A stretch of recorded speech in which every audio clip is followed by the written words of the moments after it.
pasangannya. Ketika mereka mulai menyadari pentingnya tertib berlalu lintas, pentingnya menjaga keselamatan, ketika mereka mulai berhasil, sama seperti guru melihat anaknya mengerti, oh bisa dia matematika, bisa dia mengerjakan soal, perasaan bangga di situ ada. Saya berhasil mendidik mereka. Ketika masyarakat sudah mau menggunakan helm dengan kesadaran, bukan karena takut ada polisi, mau mentaati lampu lalu lintas, bukan karena dilihatnya ada Pak Polisi di pos, tapi karena memang saya harus taat. Disitulah saya merasa saya berhasil menjadi seorang pelindung, pengayom, pelayan masyarakat. Itu.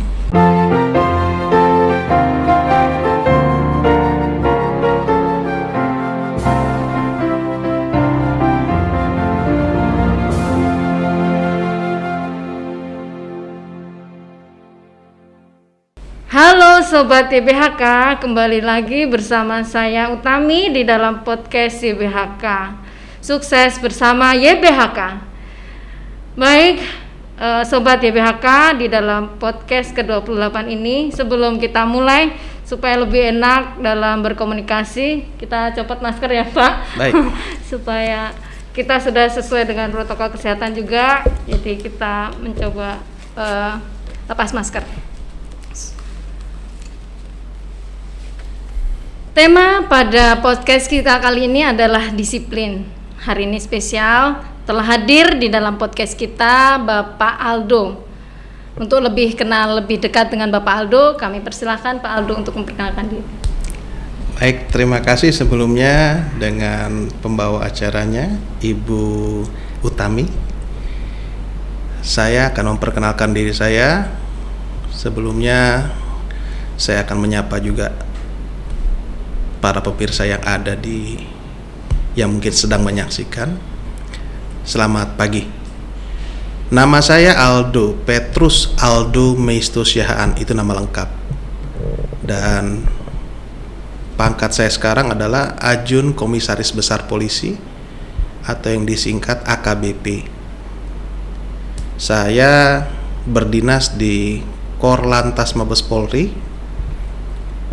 Dan saya adalah alumni SMP Tarsisius 2 Angkatan 94. Demikian Ibu Tami. Oke, biar lebih enak ngobrolnya ya Pak ya. Kita santai, serius tapi santai. Ya. Baik Pak, di SMP Tarsisius 2 tahun 94 tentu pasti punya kenangan ya Pak di SMP Tarsisius 2. Berkaitan dengan tema kita ini hari ini tentang disiplin. Tapi sebelum masuk ke tema, polisi ya Pak? Polisi lalu lintas, okay, polisi. Lebih tepat ya. Adalah salah satu, ini kalau kita ingat kembali, kalau kita berbicara tentang polisi ini merupakan salah satu cita-cita favorit anak-anak nih. Anak-anak kecil kalau ditanya, terutama yang cowok itu, salah satu cita-cita favoritnya adalah polisi. Bukan yang mereka takut. Iya. Tapi banyak Pak, anak saya pun kalau cowok pasti milihnya polisi Pak, karena nggak tahu ya mereka bayangannya kalau udah polisi itu kayaknya orang ditakutin gitu. Yeah.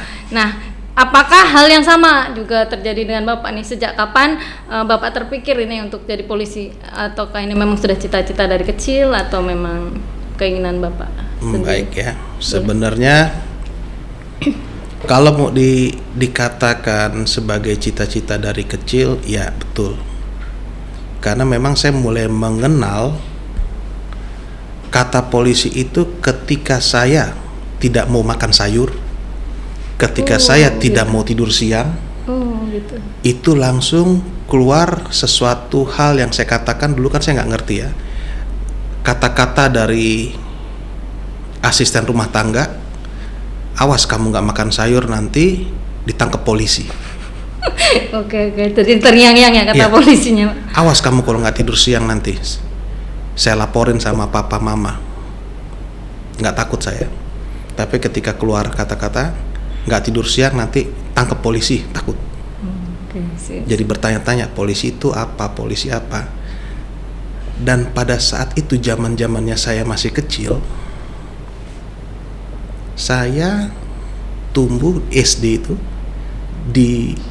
diperkenalkan dengan salah satu film luar negeri yang namanya Chips. Nanti para pemirsa bisa menggoogling, melihat di YouTube. CHIPS siapa? CH di spelling? IPS. Oh, CHIPS. Ya, California Highway Patrol. Nah, itu berbicara tentang polisi lalu lintas. Disitulah saya melihat kayaknya tuh salah satu tokohnya namanya Eric Estrada. Wah, saya lihat gagah sekali dia menggunakan sepeda motor, memastikan para pengguna jalan raya aman. Kalau ada kejahatan yang terjadi di jalan raya, mereka langsung turun. Itu salah satu faktor yang pertama kenapa saya memilih untuk menjadi polisi. Saya ingin jadi seperti CHIPS. Hal yang sepele. Yang kedua, kebetulan saya memang besar dalam lingkungan TNI Polri. Kakek saya pejuang 45, seorang angkatan laut. Paman saya ada 2, satu angkatan darat, satu angkatan laut. Abang sepupu saya angkatan darat. Abang saya kandung alumni SMP Tarsi juga, polisi juga. Oh, oke. Dan saya polisi juga. Kayak berarti memang keluarga besar polisi ya, Iya, Pak? betul. Dan dengan adanya lingkungan seperti ini, saya sudah terbiasa melihat paman-paman saya itu kalau mereka pulang cuti dari Taruna dengan memakai seragam Taruna. Saya bertanya, "Wih, bagus sekali bajunya itu." Saya sebagai orang yang masih awam melihat seragam-seragam Taruna, ya saya selalu bertanya, "Paman, itu baju apa? Paman dari mana?" Nah, paman saya menjelaskan, "Nanti kamu kalau mau besar jadi seperti paman juga. Namanya Taruna Angkatan Darat." Wah, itu dia. Mulai terbersit. Jadi polisi, jadi angkatan darat. Sudahlah, sama-sama pakai seragam, saya bilang kan. Bahkan satu momen di mana saya sendiri ingat, saat itu bapak saya bertanya pada saya, "Kamu udah besar mau jadi apa?" Saya bilang saat itu saya mau jadi, saat itu Pak Faisal Tanjung, Panglima TNI. Saya mau seperti Pak Faisal Tanjung, Panglima TNI. Oh ya sudah, kalau emang begitu, persiapkan. Rajin olahraga, disiplin. Ya, kata kunci kita tema ini disiplin. Ya. Saya mempersiapkan diri saya untuk menjadi seorang polisi Taruna Akademi Kepolisian itu tidak instan, melainkan 1 tahun sebelum saya lulus SMA, yaitu saya kelas 2 SMA, itu saya sudah mulai membentuk fisik dengan olahraga teratur, belajar juga. Jadi bukan hanya fisik saja, karena memang dalam perekrutan Taruna itu kan ada standar NEM. Dulu zamannya saya dibilang NEM ya, nilainya berapa. Kalau di bawah standar nggak bisa. 1 tahun saya mempersiapkan. Dan memang selain disiplin juga mental. Karena saya sudah tahu dari abang saya yang lebih dulu masuk polisi. Jadi saya tanya, gimana kehidupannya di sana? Ya abang saya bilang kehidupannya teratur, disiplin. Bangun jam 4 subuh, olahraga, mandi. Selesai mandi, persiapan makan pagi. Selesai itu, persiapan lagi baris untuk mulai kuliah. Setiap hari seperti itu. Kalau kamu bisa ngikutin, bagus. Kalau kamu nggak bisa ngikutin, berarti kamu nggak bisa jadi polisi. Karena memang itu kan kehidupan yang monoton. Ya toh? Belum lagi seluruhnya saat itu angkatan saya ya, zamannya saya tahun 97 sampai dengan tahun 2000, belum ada penerimaan taruni. Taruni yang cewek, yang perempuan. Okay. Nah, jadi ya teman-teman semuanya 365 orang itu laki-laki semua. Dari seluruh Indonesia. Berbagai macam karakter, berbagai macam suku. Ya, itu yang membuat sebenarnya ya mengajarkan kepada kita untuk bisa melihat pergaulan di sekitar kita, masyarakat, orang-orang di sekitar kita. Itu kayak semacam asrama gitu. Asrama. Oke. Isinya kurang lebih berapa itu Pak satu? Kalau itu? angkatan saya sendiri 350 sampai dengan 365 orang. Tapi kan itu kan angkatannya saya. Angkatan di atas saya sekitar 200-an, angkatannya lagi ya kalau dikatakan dalam satu resimen Taruna itu ada sekitar 1.000 orang. Ya kayak itu harus mengenal semua Pak atau harus mengenal semua. Oh hebat juga ya. Makanya tadi kan saya sempat ingat nama-namanya gitu Pak. Iya. Oh. Karena kenapa ya, memang kita dituntut untuk bisa mengenali situasi sekeliling kita 1 kali 24 jam. Itu kan salah satu ciri khas polisi. Dalam 1 kali 24 jam kita sudah harus tahu masyarakat di sekitar kita perlu apa yang siapa di situ yang pengusaha, siapa di situ yang bekerja sebagai para ya istilahnya lingkungan yang lingkungan di mana saya berada, di situlah saya harus kenali semua. Sudah diajarkan seperti itu. Polisi tidak boleh apatis. Oke, lanjut ya Pak. Ini kan sebenarnya pekerjaan yang polisi ini nyerempet-nyerempet ya Pak. Ada yang tadi Bapak katakan tentang yang menariknya, sukanya. Nah ini kan sebenarnya kalau orang memandang kan agak sedikit nyerempet-nyerempet bahaya nih ya. Apalagi kalau juga orang bilang umumnya ya, menjadi polisi itu begitu kita keluar dari rumah, kaki kiri melangkah itu UGD. Kaki kanan pemakaman. Langsung berat sekali mau melangkah Pak. Memang iya, seperti itu. Jadi menjadi polisi itu suatu pilihan yang memang harus benar-benar dilakukan dengan dipikirkan dengan masak-masak. Jangan karena satu ya, disuruh orang tua. Harus muncul dari dalam hati. Biar enak menjalaninya ya Pak. Biar enak menjalaninya. Satu hal yang membuat saya matang, kenapa saya memilih untuk masuk polisi, tidak lepas dari apa yang saya kenal sejak saya SMP. Salah satu prinsip itu adalah kalahkan kejahatan dengan kebaikan. Ini lagu. Iya. Kalahkan kejahatan dengan kebaikan itu ada di apa nih kita punya dulu waktu SMP? Logo. Ya logo YBAK. Dalam bahasa Imbono Malum. Ya, Vincent Imbono Malum kalau tidak salah. Kalahkan kejahatan dengan kebaikan. Nah, itu juga salah satu faktor yang membuat diri saya merasa menjadi polisi itu adalah suatu panggilan. Sama seperti ketika orang ditanya, cita-citanya jadi apa? Ya, ingin jadi polisi.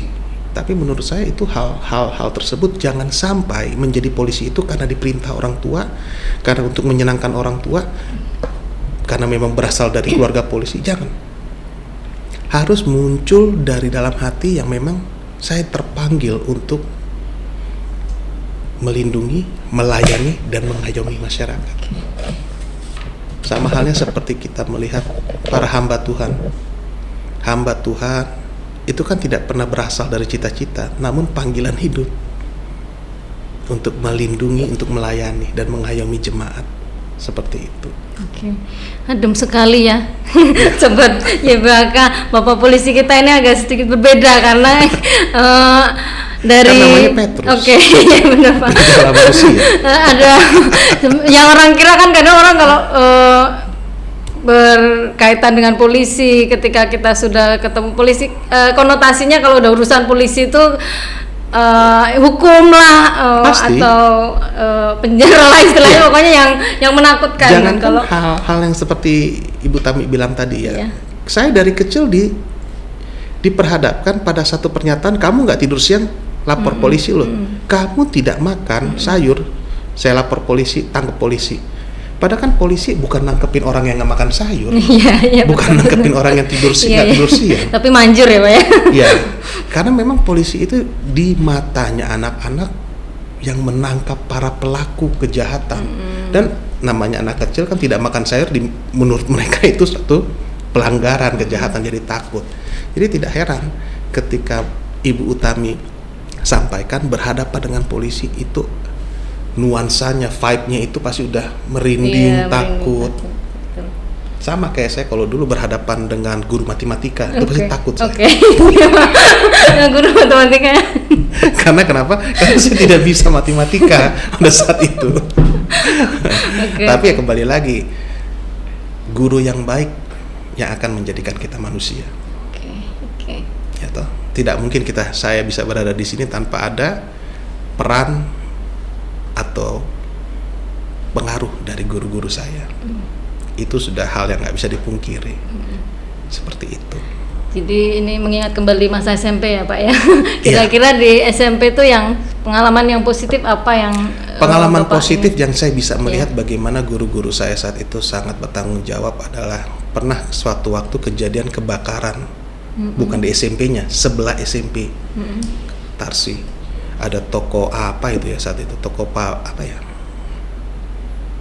Ya pokoknya kebakaran. Yang kebakaran bukan Tarsinya.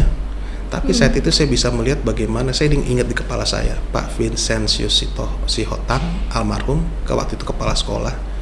Dia langsung keluar dari ruangannya, perintahkan para guru-guru, anak-anak diselamatkan semua, suruh pulang, suruh turun semua. Nah kita yang lagi pada belajar ya, melihat itu asap tebal membumbung juga udah takut. Nah para guru-guru di situ menunjukkan peran serta tanggung jawab mereka.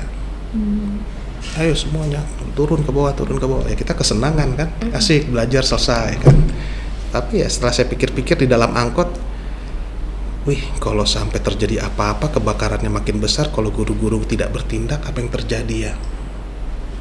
Nah di situ juga pengalaman yang membuat satu hal positif dalam diri saya, pentingnya tanggung jawab terhadap sesama kita, apalagi terhadap orang ataupun sesuatu yang diserahkan kepada kita. Nah saya ini diserahkan, diberi kepercayaan oleh Tuhan Yang Maha Kuasa untuk menjadi seorang pelindung, pengayom, pelayan masyarakat.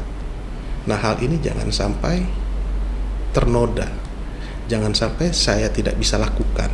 Makanya tadi di awal saya katakan, menjadi polisi itu adalah suatu pilihan hidup, suatu panggilan. Nggak bisa karena hanya untuk saya nggak tahu lagi mau kemana. Saya mau mencari yang sekolah yang setelah lulus kerja, nggak bisa. Itu mungkin yang menjadi salah satu faktor kenapa banyak juga oknum-oknum polisi yang berbuat tidak baik, karena memang bukan berasal dari panggilan hidupnya. Seperti itu. Kalau dia menikmati panggilan hidupnya, menikmati pekerjaannya, jadi gendut kayak saya. Iya, jadi tadi enggak juga, itu selingan ya, enggak seperti itu. Iya, jadi kata kuncinya nih Sobat YBHK yang bingung nih mau cita-citanya apa, yang tadi bisa dipetik dari Pak Aldo ini harus dari hati ya Pak ya. Harus dari hati. Jadi kita nggak bisa pilih asal cita-cita comot ini comot itu, tapi kalau nggak sesuai hati ya tetap nanti hasilnya kurang bagus. Apa yang paling nyaman di hati kamu. Kalau kita sudah nyaman dengan pilihan kita, maka kita melakukan tugas-tugas ataupun melaksanakan pilihan kita itu dengan hati yang ringan.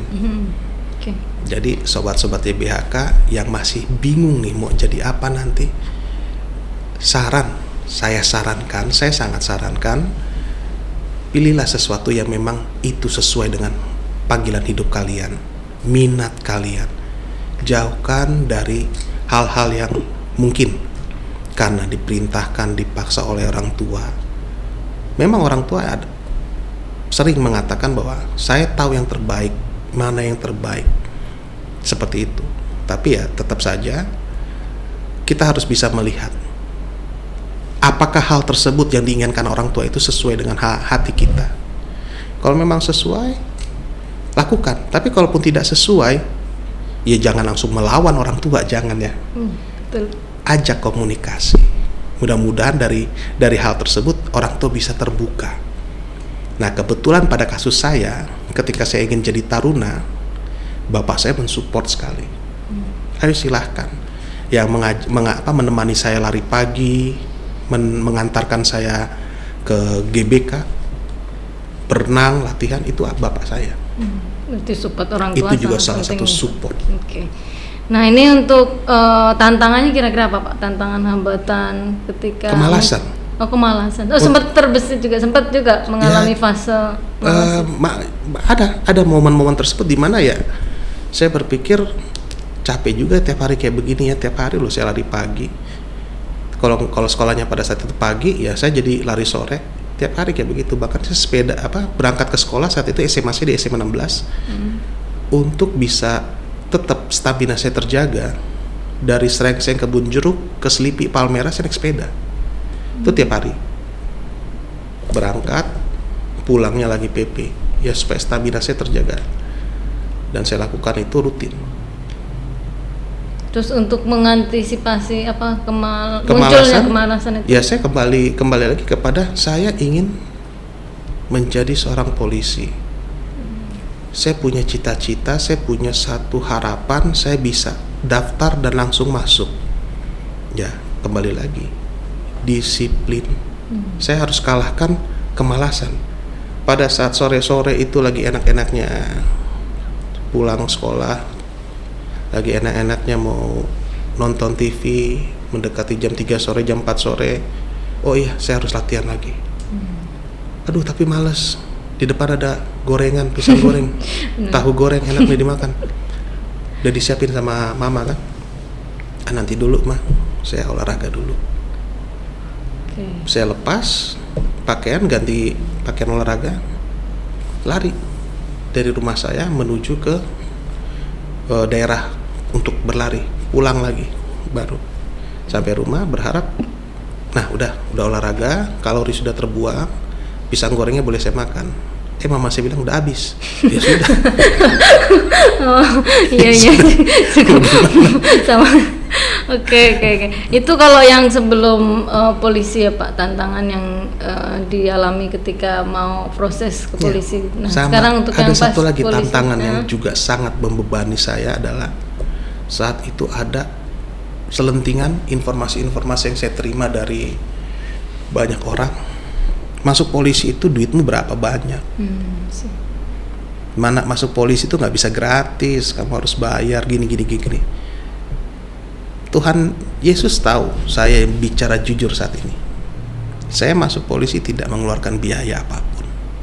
Dan abang saya pun masuk polisi tidak mengeluarkan biaya apapun. Murni. Ya karena kembali lagi, orang bisa berbicara macam-macam. Ya mungkin dia mendapatkan informasi dari sumber yang tidak akurat.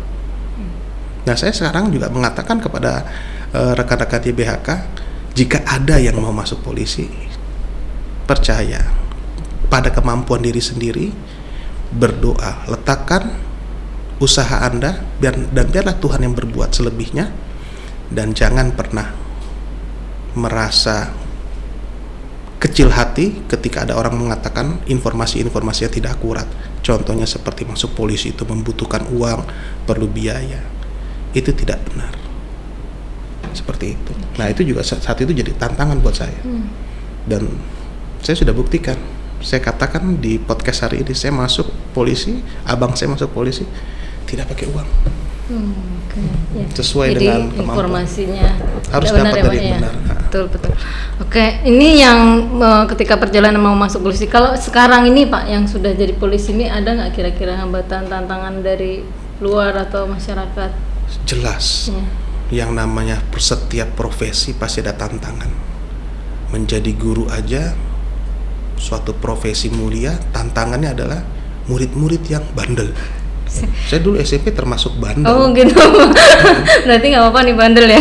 Termasuk bandel gitu dalam arti yang seperti apa ya? Kalau bandel-bandelnya saya saat itu ya paling ngerjain teman.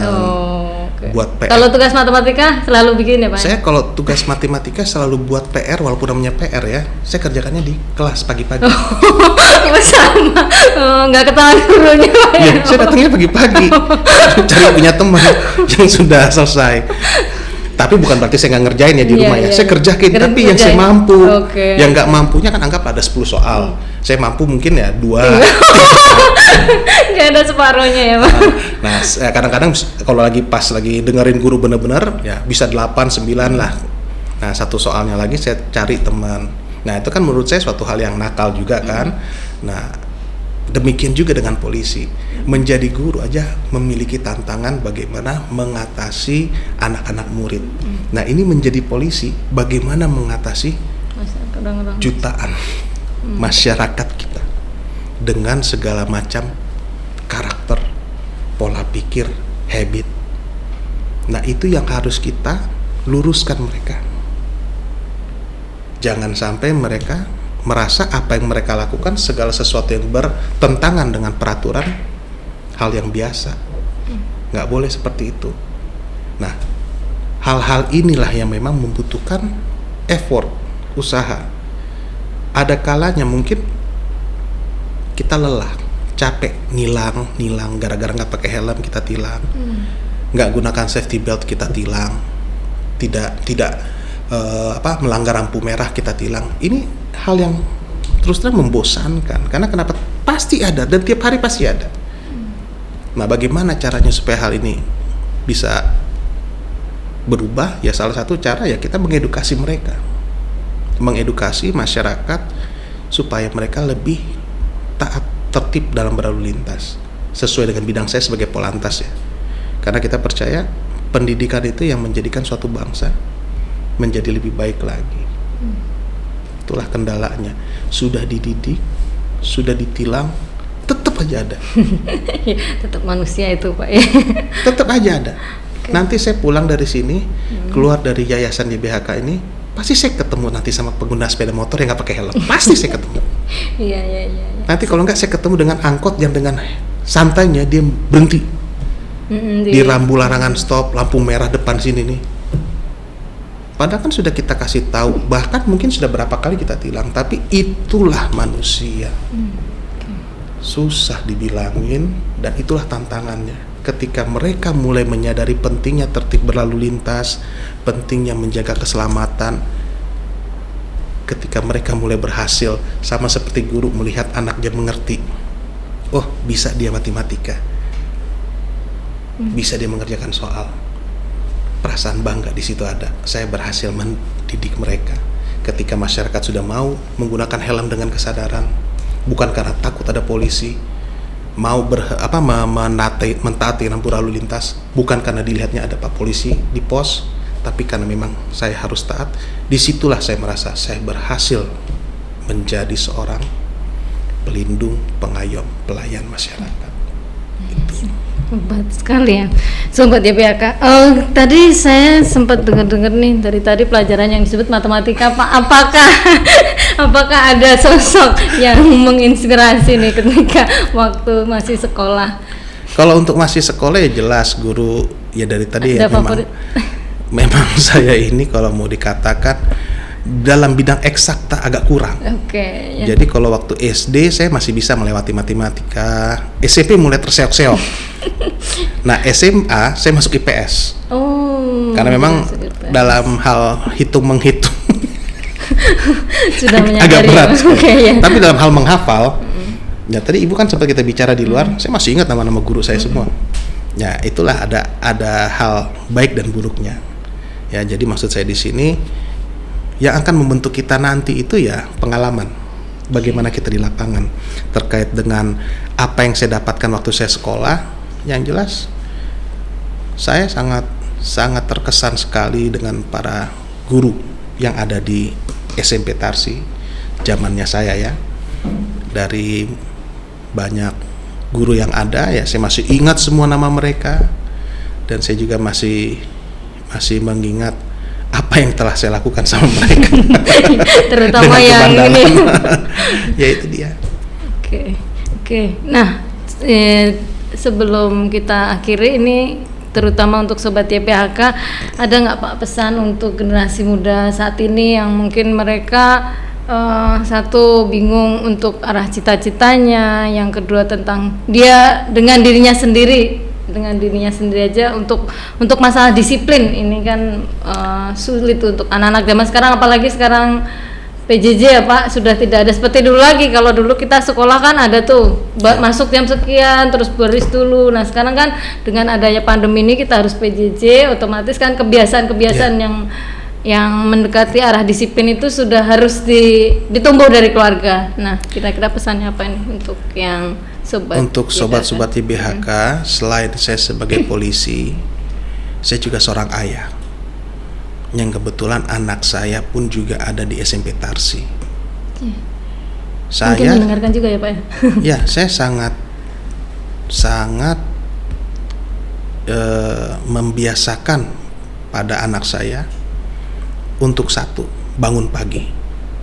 Dan kemudian saya selalu membiasakan pada mereka, jangan sempat kamu melaksanakan belajar online belum mandi, cuman ganti seragam. Karena kenapa? Bolehlah guru di sana nggak tahu kamu belum mandi, belum sikat gigi, cuman sisiran doang, tapi saya yang melihat, saya tahu. Jadi saya katakan sama anak saya, biasakan kamu mandi. Untuk apa? Biar seger. Kita belajar itu perlu segar, perlu refresh. Nah, hal ini 1-2 kali saya ingatkan, sampai akhirnya saya katakan, kamu harus mulai sendiri. Jangan terus-terusan papa ingatkan. Disiplin pada dirimu sendiri. Bandingkan kamu bangun tidur langsung belajar online tanpa menyegarkan diri, dengan kamu bangun tidur segarkan diri dan kemudian belajar, mana yang lebih enak? Ya lebih enak yang segar, Pak. Ya sudah, lakukan, biasakan, jadikan rutinitas kehidupan kamu, disiplin.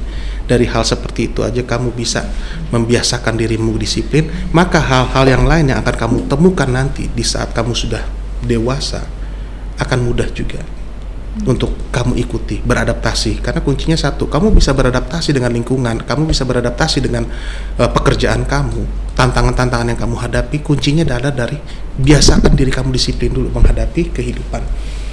Seperti itu. Hal-hal yang paling utama, disiplin. Kepada sahabat-sahabat di BHK, saya katakan hal ini bukan hanya terjadi pada rekan-rekan sebagai pelajar ya. Saya pun juga sebagai seorang yang sudah bekerja, ada giliran WFH, ada giliran WFO. Ini dibagi karena memang situasi saat ini masih pandemi. Ya. Nah, jadi ketika saya harus melaporkan ataupun ketika saya harus bekerja, walaupun itu secara online, pimpinan saya kan nggak tahu yang saya gunakan apa pakaian hari itu. Yang penting ya kayak begini, kita kelihatan atasnya doang, bawahnya saya celanaan pendek. Ya, saya nggak bisa seperti itu. Saya biasakan ya, walaupun saya bekerja dari rumah ya, saya pakai seragam. Nah, tapi nggak juga sampai pakai sepatu, kaos kaki ya enggak. Ya, yang penting seragam saya. Jadi kalaupun terlihat ya memang saya terlihat siap bekerja. Bukan terlihat siap ngibulin, siap membohongi. Bukan. Saya siap bekerja. Nah, seperti hal itu juga sobat-sobat YBHK, saya sarankan kalau Anda siap belajar untuk online, ya buktikan bukan hanya dengan seragam yang kamu gunakan, tapi keseluruhan sikap mental kamu ataupun juga hati kamu siap untuk belajar. Ini tantangan. Kalau kita belajar secara tatap muka, nggak mungkin kamu sekolah, nggak mungkin kalian bersekolah tanpa mandi, pasti kan dari rumah mandi dulu. Nah, ini sekarang tantangannya online, guru nggak bisa mengecek kamu mandi atau tidak. Menjadi bersih, sifat disiplin itu muncul dari dalam diri, bukan karena diperintahkan ataupun gara-gara dituntut, bukan. Tapi memang harus ada muncul dari dalam diri kita sendiri, seperti itu. Oke, cukup menarik ya podcast kita pada hari ini. Terima kasih Pak Aldo atas pencerahannya. Terima kasih atas. Boleh terakhir saya tambahkan satu. Boleh. Pesan saya untuk adik-adik yang memang saat ini bersekolah di Tarsi Yayasan YBHK. Ya. Jangan kebiasaan menunda. Ya. Oke. Apa yang bisa kamu lakukan sekarang, lakukan sekarang. Khususnya ya hal ini karena saya juga alami ya, dan saya juga melihat kebiasaan belajar online, dikasih PR itu ditunda-tunda dikerjainnya. Betul. Akhirnya pada saat mau mendekati numpuk ngebut. Ya. Nah, itu maksud saya di sini ya, sebagai seorang ayah, seorang polisi juga, jangan biasakan menunda-nunda. Yang bisa kamu lakukan sekarang, lakukan sekarang. Hal itu akan jauh lebih baik, sehingga kehidupan kamu ke depannya terplanning dengan sempurna. Seperti itu. Oke, terima kasih sekali, banyak sekali ya tadi dari Bapak Aldo yang sudah cukup berpengalaman. Terutama kita sudah berbicara tentang disiplin, banyak sekali yang beliau ungkapkan, terutama tadi ada kata kuncinya misalnya semua harus berawal dari hati, jangan menunda, terus harus disiplin dan sebagainya. Kiranya nanti sobat-sobat YPHK juga dapat mencermati, dan kita sama-sama jika ingin sukses kita harus bisa melakukan itu semua. Terima kasih Pak Aldo atas kebersamaannya dan kehadirannya. Terima kasih Semoga lancar ke depannya, terus tetap melayani dan mengabdi bagi nusa dan bangsa. Bagi nusa dan bangsa. Baik. Terima kasih juga ya untuk dari Yayasan Muda Hati Kudus YBHK yang telah memberikan saya kesempatan untuk bisa melaksanakan podcast dan bisa bertemu dengan melalui online, bertemu dengan adik-adik kelas saya karena memang kan sama-sama di Tarsi kita. Satu yayasan. Semoga apa yang saya sampaikan bisa menjadi inspirasi, hal yang berguna dan tetap semangat. Oke, terima kasih.